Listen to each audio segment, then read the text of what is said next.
Hello, neighbors. This is Tim Daniels, and I am again just excited to spend this moment with the Master with you.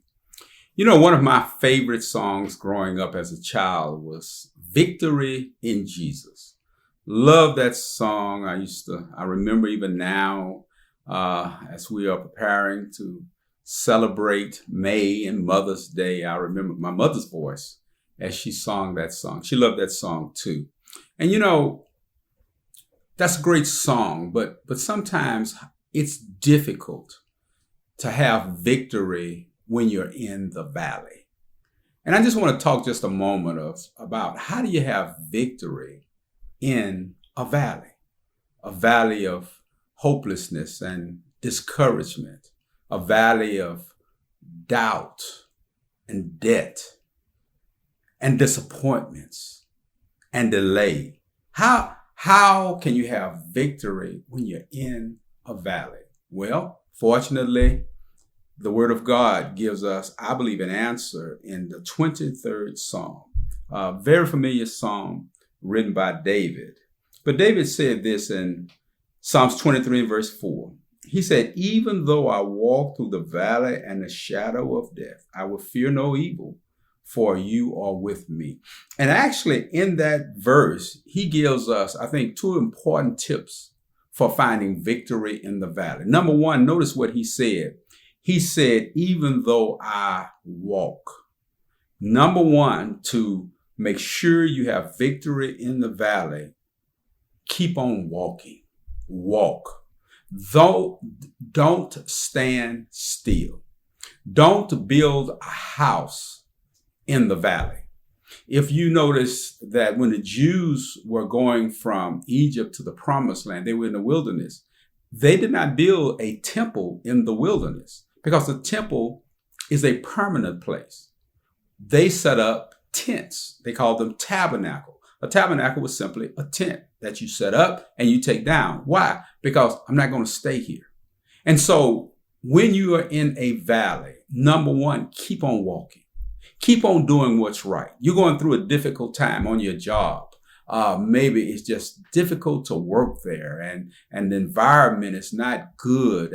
But you keep walking, keep getting up every morning, keep going to that job, keep on doing the very best you can, no matter what's going on around you. Keep on walking. You're struggling in your relationship, trying to raise your children, and they're having trouble at school and they're getting into trouble and so forth. But do you know what? Keep on walking. You keep on laying down your guidelines and your rules. Keep taking them to church. Keep talking about God. Make sure you continue to discipline and reward them when they do well. Keep on walking. Keep on walking.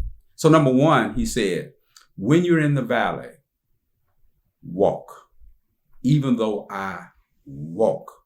And then number two, he said, even though I walk through the valley and the shadow of death, I will fear no evil, for you are with me. Now notice, he's saying, I will feel no evil, for you are with me. He's talking now to God.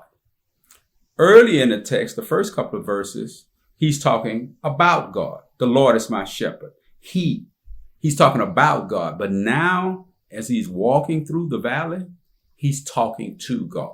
So what is the second key for having victory in the valley? Is talk. First of all, talk to God. Tell God how you feel. Talk to him in prayer. Let him know exactly what your feelings are, the good, the bad, and the ugly. Tell God when you are frustrated. But the good thing about God is that he has given us people who love us, people we can trust that we can talk to. Find a good, godly friend who knows the Lord that you can talk to in confidentiality. Talk to your preacher or your elder or your pastor. Talk.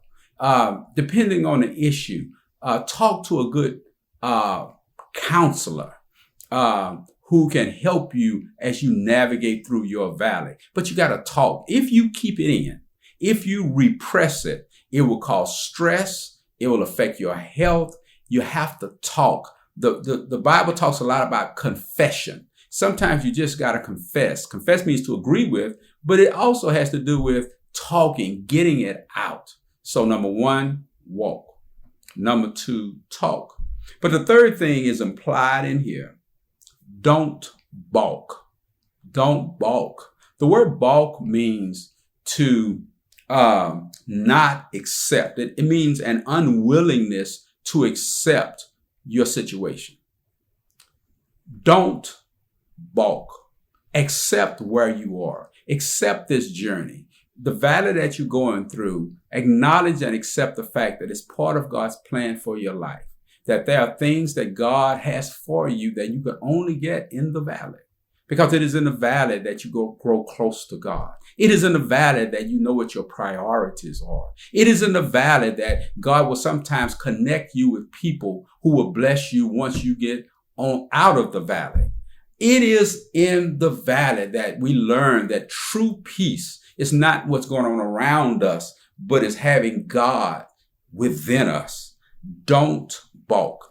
And if you do these things, David said, surely goodness and mercy shall follow me all the days of my life. Anytime you have goodness and mercy, you've got the victory. Thank you very much. Have a great day.